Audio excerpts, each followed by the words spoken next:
Welcome to the Tapestry podcast, where fashion stories are woven one thread at a time. I'm your host, Ina Korobkina, actress who played Luda in Dawn of the Dead, that pregnant chick who succumbs to a zombie scratch and gives birth to a zombie baby. So ironically, I have come back to life to birth this podcast, dedicated to exploring the blossoming world of creativity and beauty amidst the AI revolution. This program is brought to you by Jewel Branding Studios, a style consulting agency that helps you tell your unique story, one creative outfit at a time. Hayley Paone, welcome to the Tapestry podcast. Thank you so much for having me. Usually, I love to start the podcast by reminding my audience and sharing with my guests that this podcast is dedicated to sharing fashion stories and discussing the transformative nature of clothing. Love that. And I also have this theory that finding our authentic style, it's a journey. It is a series of moments that are woven together to create this rich tapestry that is our unique life. And so today I'm so curious to find out your most memorable fashion stories and how they color your work as a fragrance and fashion designer and founder of SUR MOI brand. So off the top, I'd love to find out what's in your closet. What is your signature style? What pieces that you turn to most often as a fragrance designer and a fashion designer? So I would say I'm kind of eclectic in all realms of my life, but I would say that I have a lot of jackets. I always feel like my look is complete with like the right jacket. So aside from like the actual garments that I'm wearing underneath, I feel like I love to layer, and that kind of goes into the perfume and also into my fashion, like what I create, because I think it's really essential to have pieces that you can wear and transform in different ways with different like signature pieces. So say like this shirt, for example, this is a helmet Lang, it's just like a white tank, but I can wear it so many different ways. I can wear it underneath. I can wear it over top of like a mesh shirt. I just like to wear pieces that are transformable, and they kind of just like go with my mood, how I'm feeling that day. And same with my fragrances. Like I feel like layering them is just like an essential thing to the way that I kind of live every day when I get dressed, Now, what inspired you to become a designer? So the design, it's funny because even when I can remember even when I was like 5 years old, my mom used to always tell me that I changed like 5 times a day. So I was always very into like how I presented myself. And I grew up as a dancer and I owned a dance studio. And I feel like through all of my dance journey and through owning my own studio, I really kind of fell into understanding that I actually had a really big love for fashion as well.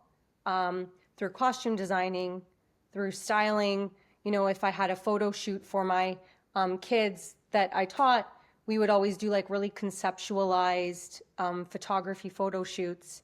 And I'd always have like a vision and a storyboard for them of like how they were going to be dressed. It was never in the like traditional, like you're going to wear a bodysuit and tights. It was always, how can I bring like more editorial looks and pieces into the puzzle. So I think that's how I think I started fashion and the love for it without really realizing that's what it was, through dance, to be honest. I love that. Well, with dance, so much of it is telling a visual story. You're Yeah. moving your body through space. And so, how is the outfit that you're wearing adding to that story, adding to the music selection? So, Yes. I could see the natural progression to then wanting to design fashion. Now, Yes. what stories do you tell with your fashion designs with the SUR MOI brand? I would say they've evolved. Like, I mean, I started with fragrances and it grew into fashion. I knew in the back of my head I always wanted it to convert into that eventually and to be able to do both. So I think similar to how my process and my inspo for my fragrances is kind of just a universal emotional connectiveness to, human behavior and just how people feel things and experience things. And I think the same goes in my clothing. I have a collection that I'm launching in June coming up, and I've been working on it for like a while now. We just did like our campaign with like had it with a full team, and the concept for that was really like basically like someone's journey of like transformation through figuring something out, just like rawness and making mistakes and like doing a project and actually like not really knowing fully where it's going while you're doing it, but in that is what turns into the final product, if that makes sense. Like basically figuring something out is the process to me. Like The exploration. so like I think we all have this like intuition, and I think my whole life in anything I've done that's like artistic, I've always kind of used my intuition to like lead me. And I think the collection that I just did, and even with my fragrances, all my designs are really like based on like how I'm feeling and like what I want to put out there at that moment. They're not necessarily like, I don't know if this sounds bad, but they're not always like fully thought out. Like it's almost like I just have this like, it's an impulsive act that I create through it. I don't know. It's this like No, weird way I have of working.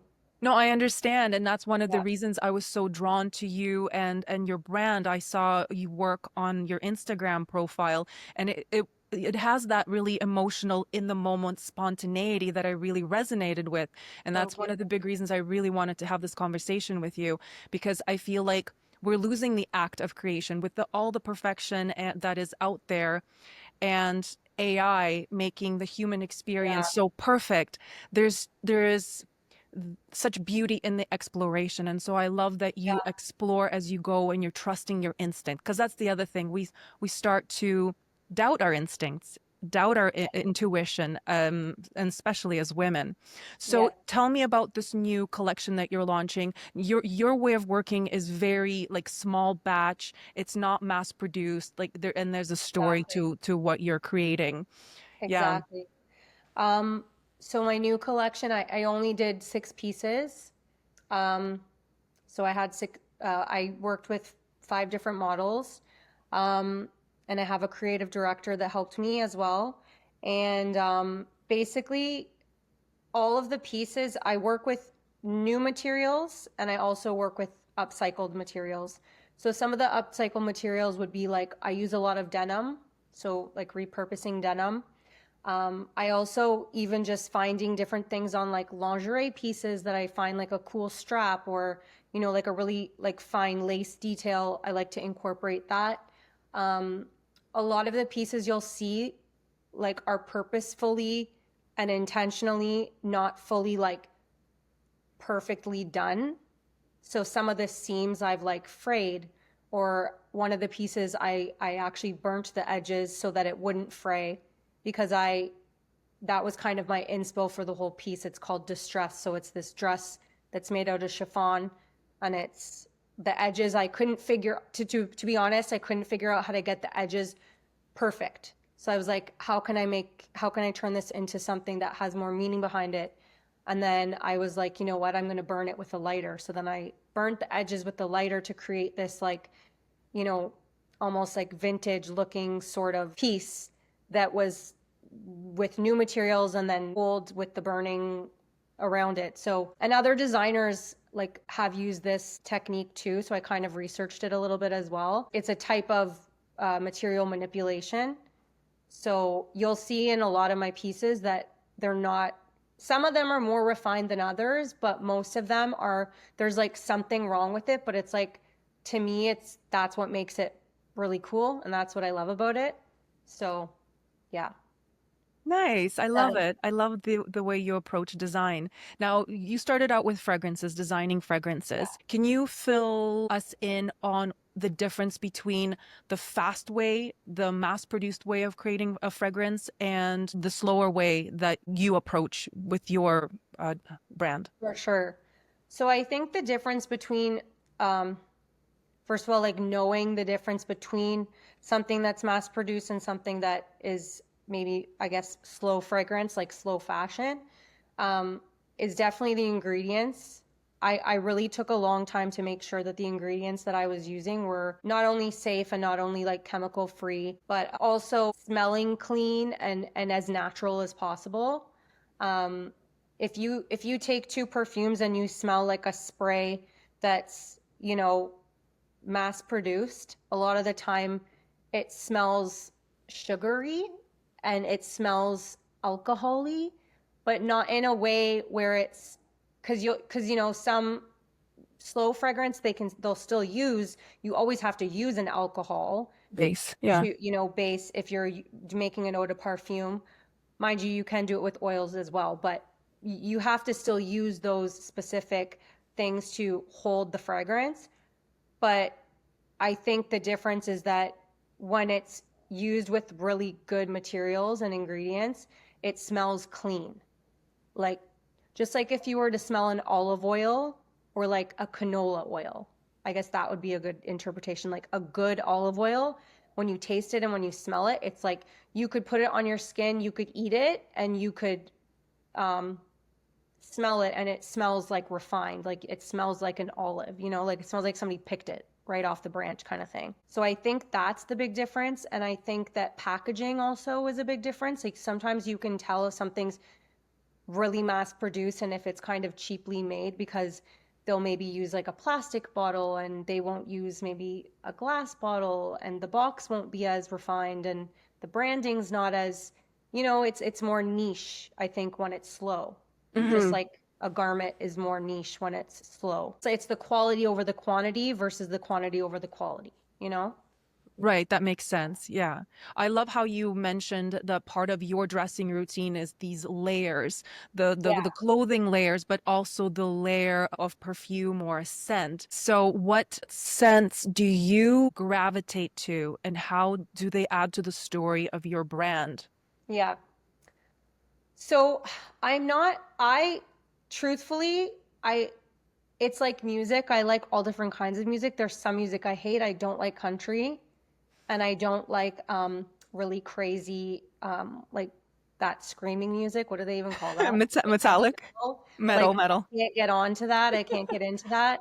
It wouldn't matter what somebody did. It doesn't resonate with me. But with fragrance, I think like I love florals. I love oudi. I love herbaceous. I really just like all of it. I think it's just a matter of the mood I'm in that day. And I think for me, I like to layer sometimes all three. So sometimes I will layer something that smells more like herby, that has more like greens in it, like oak moss is an example, or like blue tansy is kind of aquatic. I like aquatic as well. So I don't have a signature scent that I gravitate to per se, but I'm not as much of a sweet. I like gourmand, but I don't like anything that smells too sweet or too fruity. But it's Same. funny because I actually, with food, I like salty. I don't like sweet, and I don't really love fruit. I love vegetables. So it's funny because You make how up I for it. eat, it's almost like how you eat sometimes and how what your palate is attracted to, your senses will also be attracted to the same thing. Oh, so it won't make up for it. It will be the same thing.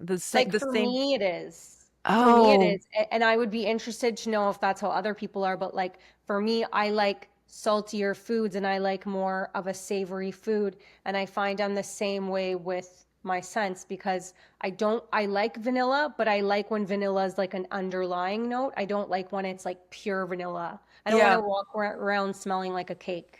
You know what I mean? Yeah. Right? But some people love that. Some people love when it smells like cotton candy and like Yeah. unicorn sprinkle. Like that's not me. That's So, so interesting. I never considered that. Yeah, I'm yeah. not much of a sweets person. Like, I'm not drawn to cake. I do love chocolate, good quality Yeah. chocolate, and I do love spicy food. So, but I don't like fragrances that are really floral. It's Right. just, to me, it feels like an assault on the senses. Yeah. Now, the other thing is like I love my essential oils and I've been very mindful about what fragrances I put on my body. Yeah, And recently I've gotten into salt and stone deodorant. I find that I love Salt and Stone. it has these really subtle scents Yep, and but they're not overpowering. yep. Their And scents are beautiful. I also love theirs. It's clean. It's very fresh. It's clean. Yeah, yeah, it's not that assault because like sometimes I'll go to the store or walk by someone on the street and they've sprayed themselves and you could sense it from a mile away. yeah, And now it's coming to light that that much perfume is not necessarily good for our body. Like it messes with our hormones. yep.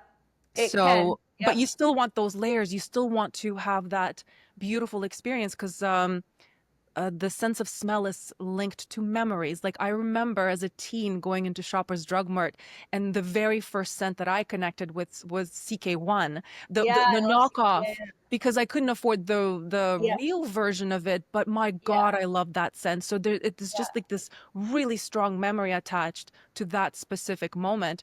yeah. What memory do you have? The first scent that really made an impact on you? The first scent. I have a few. One of them is my mom always used to wear light blue by Dolce and Gabbana. And so that is something that reminds me of her. Whenever I smell it, it reminds me of her and I love it. I think I love it even more because of that. Mhm. Another one is Oscar de la Renta. My grandma used to wear it. It's not even my favorite smell, but just because she wore it, I love it still. But as like a teenager growing up, I think Malibu Musk. Do you ever remember Malibu I don't Musk? remember that one, but I'm It's glad like, you brought up musk because going back to the eating thing, like I love yeah, musky, like layered, spicy scents. yeah. So it totally makes sense that what you mean, like if you like certain, you gravitate towards certain Then you food, you're gonna gravitate towards it. gravitate towards that scent. Exactly. Fascinating. Yeah. Yeah, blue Malibu what? Musk. Blue musk, I don't know. Pardon? blue musk. I was just gonna go back to what you were Oh, saying. I oh interrupted yeah. you, but I wanted to go back on that train that we were on. Yeah. Malibu Musk. Um, oh, Red Jeans by Versace. I think it's Red Don't Jeans. remember Yeah, yeah, that yeah. one. My best friend used to wear it. So it's funny because like whenever I smell that, still till this day, they sell it in Shoppers and they sell it for like $20 now. And I remember I bought like a bunch of bottles because it's just like that nostalgic. Like it's so nostalgic to me. And yeah, it just reminds me of like going to certain clubs and stuff too, because like we always used to spray that. And Jean Paul Gaultier, one of my other friends used to wear that. So I just remember like that comes to my the things we used to do come to my head when I smell that. So Yeah, I love that. It's such a simple thing that we can include yeah, in our life, but that's linked to such beautiful memories. Now, yeah, I also love this idea how you're exploring different scents. You're not, because usually people are like, this is my signature scent. I have it in a bottle. I invested in it. I paid over no, $100 for it, and they use that every day. yeah, But the way you make perfume is like, I've seen the bottles. They're little bottles, and so you can uh, explore. Yes. And so every day you can do a different scent and then yeah, it's linked to a specific memory. That's a very interesting way of layering on a scent and exploring that. yeah. Just so people don't feel like they have to be in a box of something. Like it's nice to have clothes that you can wear more than once, and it's also nice to have a perfume. If you have something that's layerable, you can wear it with other. Like it's not necessarily meaning that everybody has to like only use Sur Moi to use the perfume oils. You can layer, Cocoon with another perfume brand that together they just make this crazy amazing scent that you're just like obsessed with, like we don't just wear one brand of clothes. We experience different designers, and like I think that's kind of like the beauty of fashion and the beauty of fragrance. You just explore different things, right? So For sure. And the beauty of the human experience, just yeah, tapping into what am I feeling right now? Where am I going? How do I want to express myself?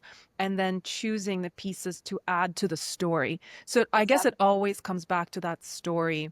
Yeah, I love that. for sure.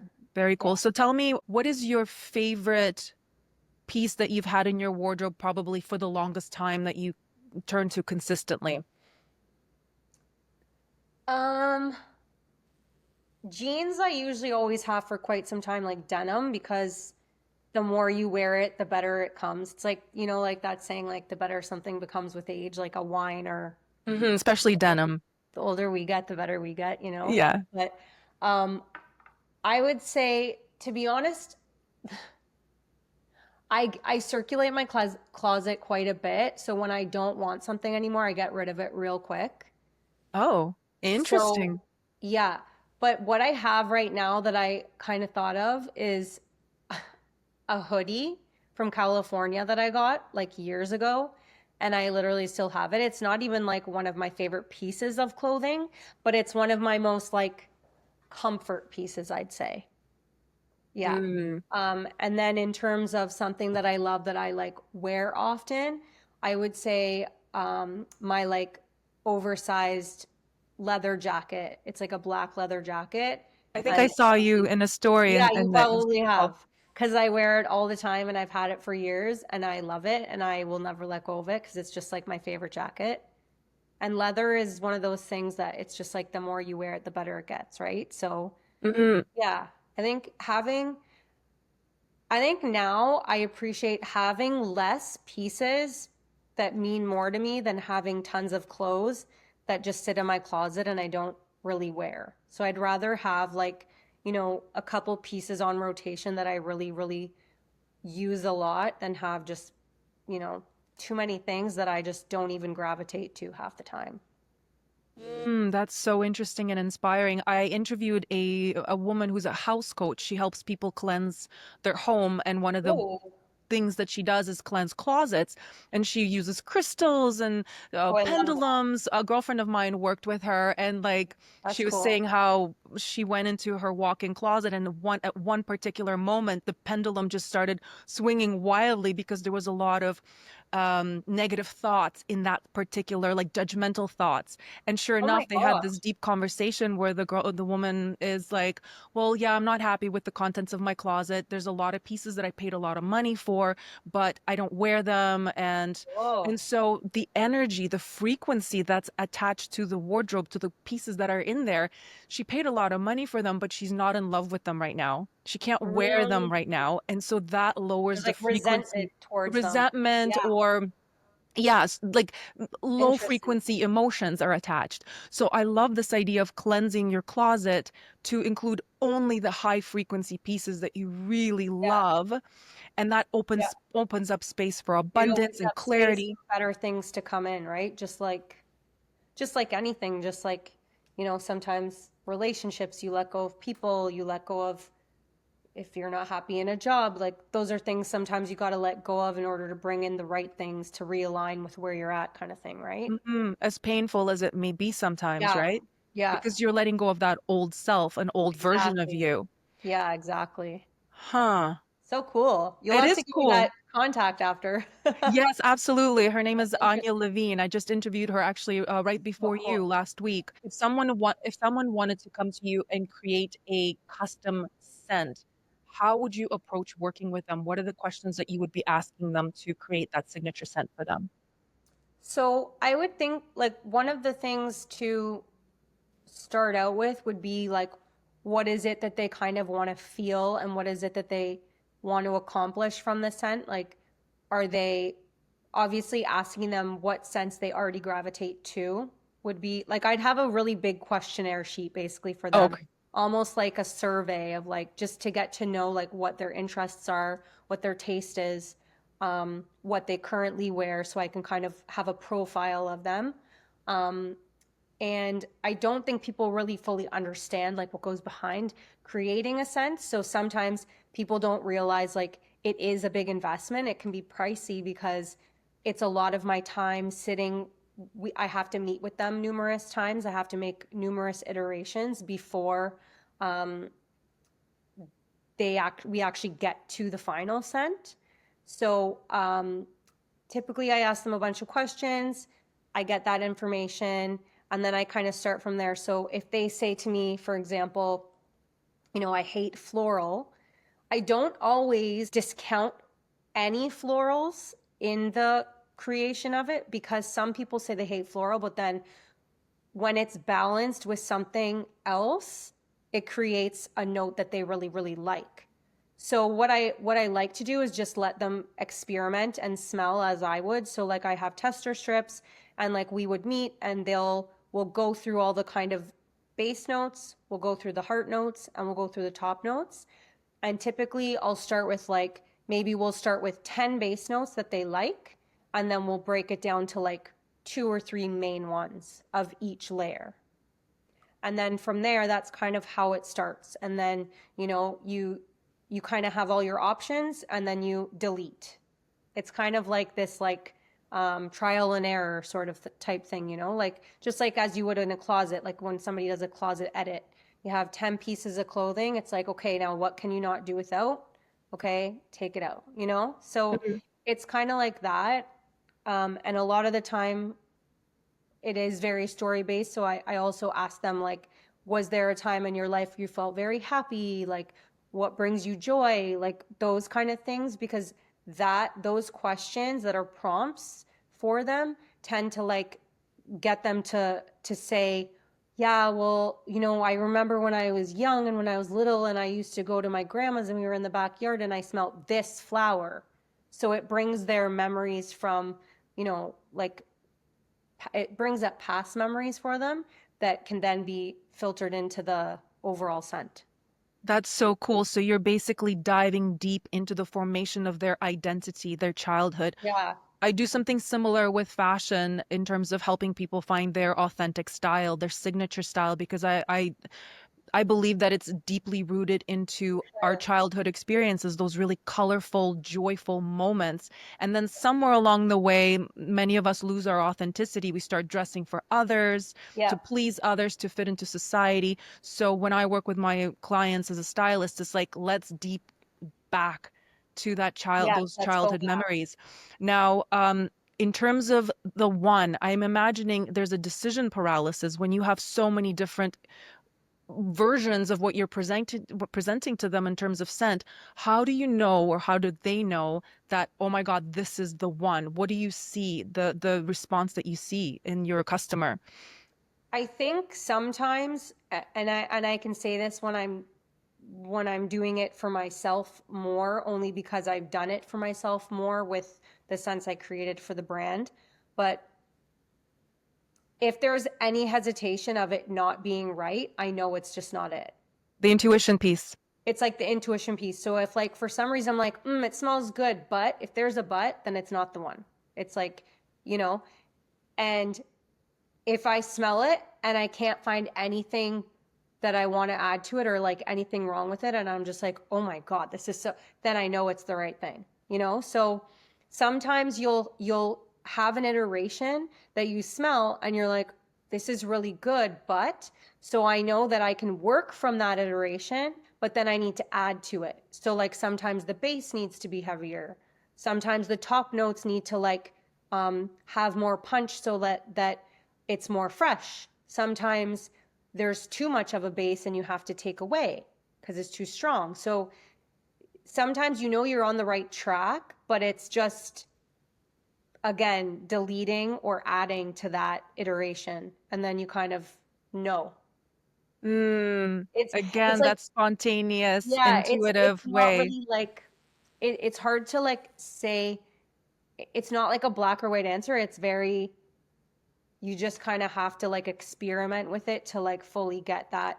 But I mean, most people know if they really hate something. So that's good, because if you smell it and you don't like it, of course it's not the one, you're right. So, Mhm. and if that's the case, then sometimes I start from the bottom and start all over again, because then maybe we went wrong with the base, the heart, and the top note. Maybe none of these work well together, or maybe none of these are their taste. So it all just Mm. depends, but yeah, it's very complex. I imagine. I remember when I was picking out the salt and stone, because they have a couple of different smells. Yeah, You smell it for the first time, it hits you, and there's just that momentary reaction, yeah, but then it's fleeting, and you're yeah. standing there going, "What did I just feel? Do I like it? Let me smell it again." But that's the second time you try to smell it is not the same because the hit Like happened. the same. Yeah, exactly. I can imagine it's a slow process, and you've got to be so in the moment. Yeah. for sure. Very cool. Very cool. Now, bar notes, heart notes. Can you dive deeper into what that means? So each fragrance has a top, a heart, and a base note. So basically, the base note is typically like the strongest, the most grounded note in the fragrance. So it's something that lasts the longest. Oh. Okay. The heart is like the middle note. You can call it middle note or heart note. I like calling it the heart note because it's like the soul of the note, like the fragrance. Like that's how I see it. It's like the soul of Oh, the that's fragrance. so sweet. Yeah. Because it's like what you kind of it's something that lingers throughout it and it's kind of always there. But the top note is something that you smell. Like if I were to like drop something right now, I'd smell it and it's the first thing that hits your nose. And then as it wears down throughout your day, it wears down to the mid note to the base note. So your base note is basically your foundation for your fragrance. If your base note is wrong, and I shouldn't say wrong because there's not really a wrong in fragrance, but if your base note is not like the right formulation and the right like balance of notes, then you won't really have a long lasting fragrance because it won't be like grounded enough to hold the other notes.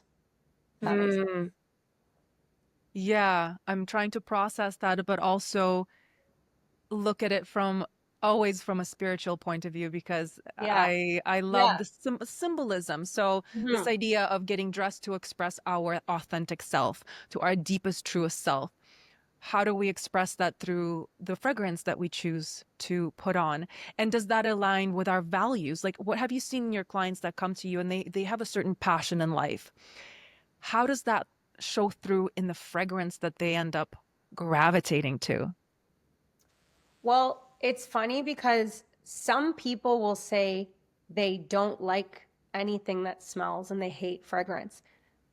And I think that that to me, even though they're telling me that, I don't believe them because I think everyone, you have to. Like, Mm, as a human, I feel like for you to not like a scent, like to like some scent, are you like, it feels like you're not experiencing life. Like, that's why, like, when someone says that to me, I'm like, what do you mean? Like, right? Like, how? So, I think that some people just don't know what they like generally. So for them to try to translate it into a fragrance they like and resonate with is very difficult to do. And that again maybe comes to the spirituality of everything. mm, A lot of people that I think have like a fun, airy, light, playful personality actually tend to like, from my experience, seem they tend to like more lighter, airier scents. So like something that has like, you know, an amber, warm, floral, sunshiny note in it, opposed to something that's spicy and dark and a lot of depth and very woody, right? mm-hmm. Somebody who maybe has more of like a drier kind of chill personality might like something that's more woodsy and grounded and herbaceous, you know? So I think that going back to what you said, um, I think that people's personalities, whether they understand it or not, they are kind of picking what scent they like based on how they're kind of already feeling without maybe knowing it, like without it being at the forefront. Like I think subconsciously they are choosing it because of their kind of mannerisms and like what their outlook on life and how they feel, you know? Mm-hmm. Does that answer the question? I feel like I went a little off. No, it does. I think the question was what I actually forgot what the question I was, know. but there was a lot that came out of the answer. So hold on a second. We were diving deep here into the spirituality of fashion and how or fragrance and how the fragrance that we are How do we choose attracted it? to defines our personality. And then the follow-up question would be if someone wanted to change their reality, if they wanted to manifest Mm, something different. I mean, well, let's look at modern day dating, there's a lot of single people out there and they want to Yeah. attract their soulmate. Let's go in that Yeah. direction. Like, Okay. there's this love coach that I follow, and she's all about Yeah. like be playful. Like a lot of women, especially Yeah. because as we're climbing up the corporate ladder and we're Yeah. bosses, we sometimes start losing touch with our femininity. So Hmm. is there a way to reclaim our femininity using a scent, right? I So think that we so. can Yeah. have more romance in our life. Hmm. Okay, so I mean, definitely, I think that the best compliment we can get as a woman, like whether it's from another woman or whoever, is wow, you smell amazing. Like when somebody says I smell good, I'm like, everything is just great because that's like the best compliment anyone can give. I think that scent can be empowering. So for a woman, it can really like it can make you feel like you're more in your feminine too, based on like what what sort of notes you want to wear. I think that when I want to feel more like, I guess, free and playful and easygoing, florals are what I gravitate to, but with some warmth to them. So like I love like ambers. Amber's like kind of like a resiny smell, but it's very like warm. And I think that's like a very nurturing scent. So Hmm. people gravitate because it's like a very it's inviting to people, you know? Oh, I love that. That could be something maybe you're like, oh, I'm going on a date during the day. Maybe that's something you wear during the day. If you want to attract, I guess, I mean, you're talking to someone who like I barely date half the time because I'm just like career right now, but um, I can relate. you know, but if I was going to, go out at night, I feel like I'd wear something that's like, if you want to have more, if it's more sexy and fun and like sensual and like, you just want to feel like powerful and confident. I feel like I would gravitate to something that has more of a musky, sort of floral, but like spicy scent, Hmm. because to me, that's like a little bit more like flirty and fun and, and has depth, but still power, but it's still very feminine. Mm. I don't know. What comes to mind as you're speaking is this. I read this article a few years back. They did a really funny experiment where there was an art gallery exhibit and they sent an older woman in to Yeah. look at the art. I don't know if you know this story, No. into the paintings, but Okay. what they did is they created a scent for her using the sweatiest garments from like football players, I think. I And their response, people would could not align like couldn't here's this figure it old out. lady but she smells all these pheromones like that these really like muscular athletes, sweaty athletes. So people couldn't put two and two together, like they couldn't see it but they could smell the pheromones and they were just thrown off by Yeah. having a conversation with her.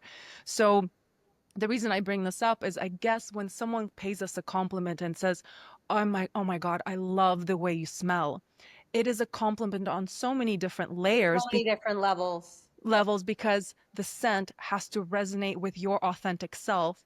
So Exactly. in essence, when they're saying, I love the way you smell, they're paying you a much bigger compliment than just the scent level. Yes. They're saying, I see you, I see your authentic self, and I Yes. smell your authentic self, and Yeah, I love totally. you.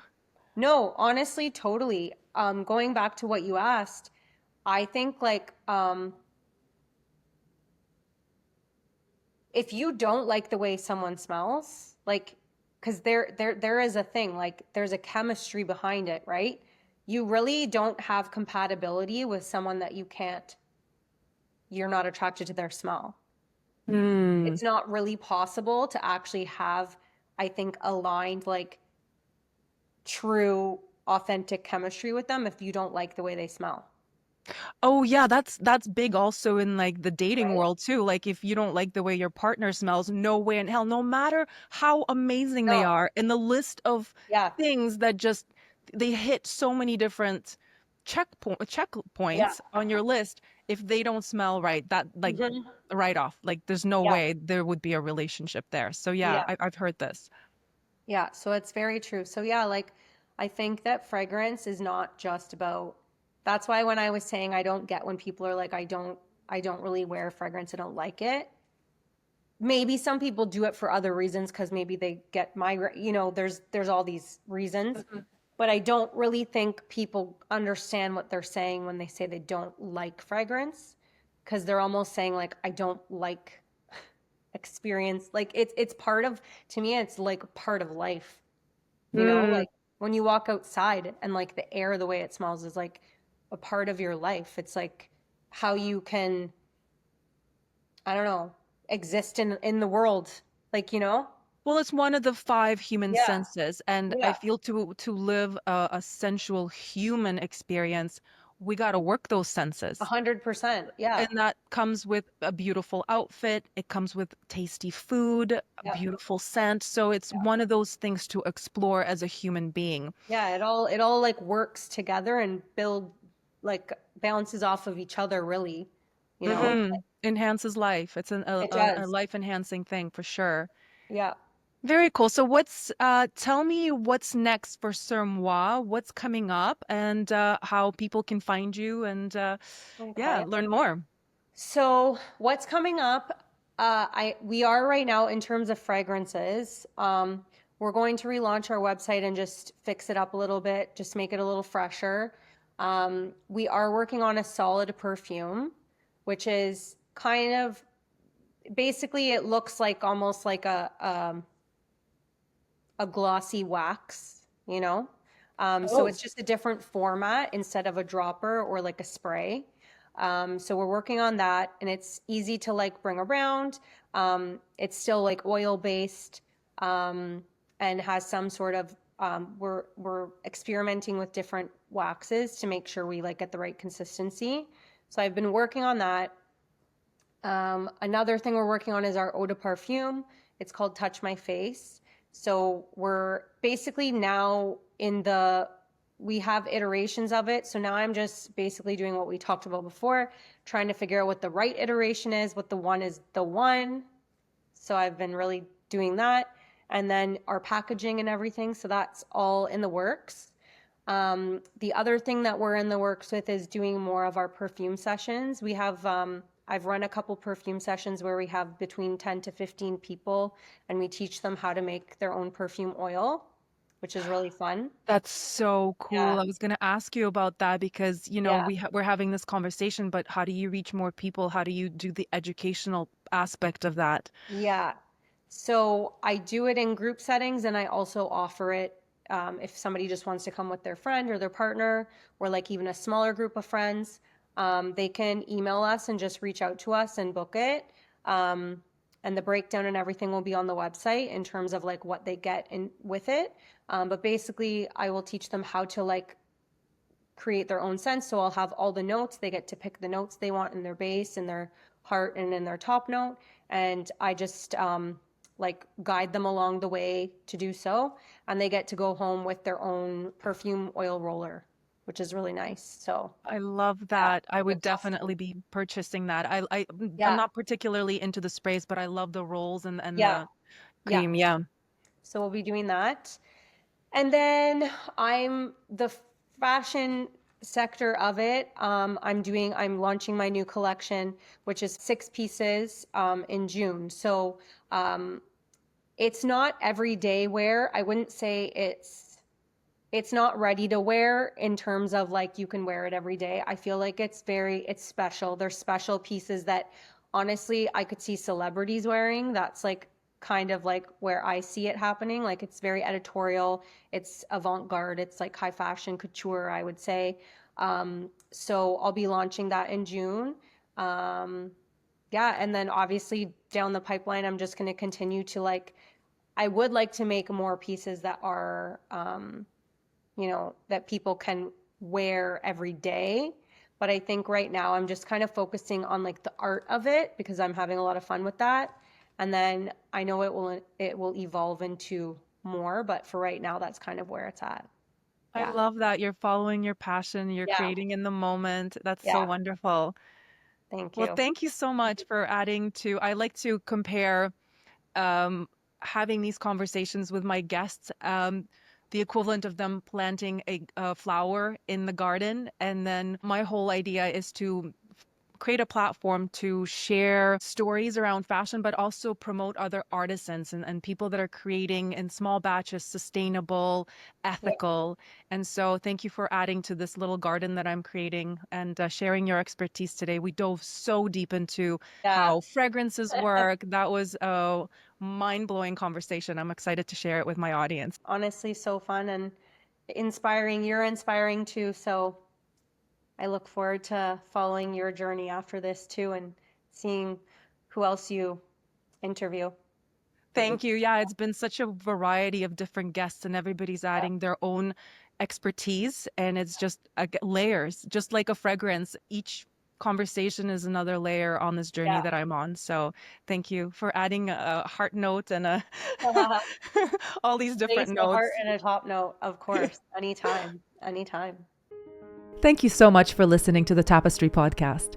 Chances are, if you resonate with the content I shared today, you might be on a journey to finding your authentic voice and your unique message for the world. If that is the case and you're navigating speaking in public, then my Styled to Speak program is perfect for you because the outfit we custom designed for you together will help you make the most out of the 7 seconds it takes to make that first impression on stage. Speak with conviction and allow your signature stage outfit to add to that conviction. Visit jewelbrandingstudios.com to learn more. That's JEWEL brandingstudios.com.